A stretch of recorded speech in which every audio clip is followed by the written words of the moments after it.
கொண்டிருக்கும் செல்வன் பூயன் அவர்களை இப்பொழுது பேச வருமாறு அன்புடன் அழைக்கின்றேன்.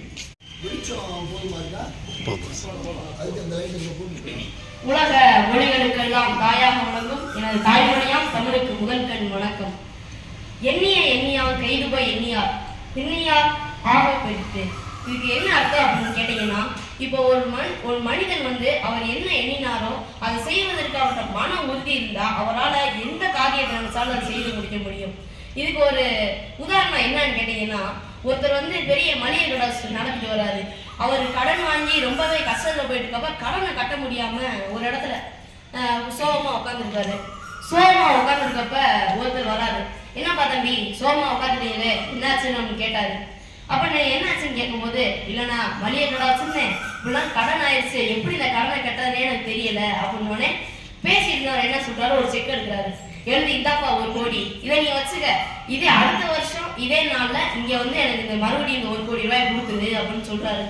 அப்ப இவர் என்ன நினைச்சிட்டாரு, சரி கடன் கேட்டா நம்ம 1 கோடியை கொடுத்துருவோம், அது வரைக்கும் நம்ம இன்னும் கொஞ்சம் முயற்சியை போட்டுவோம்னு கடைக்குள்ள போய் இந்த 1 ரூபா செக் அந்த டிராப்ல வச்சுட்டு கடினமா ஒரு மன தைரியம் இருக்கு. எப்படின்னா கடன்காரங்க இந்த 1 கோடியை கொடுத்துடலாம், அது வரைக்கும் நம்ம உழைப்போம்னு சொல்லிட்டு தொடர்ந்து உழைச்சு அந்த செக்கை எடுக்காம இந்த 1 கோடி கடனை கட்டி முடிச்சிடுறாரு.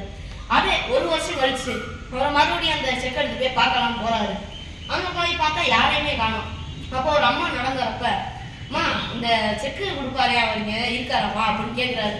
அப்படி கேட்கிறப்பதான் தெரியுது அவருக்கு மூளை வளர்ச்சி கொஞ்சம் கம்மியா இருக்கிறதுனால யாரை பார்த்தாலும் இந்த பெரிய பிசினஸ் மேன் செக் எழுதி கொடுக்கறது இருக்காராம்.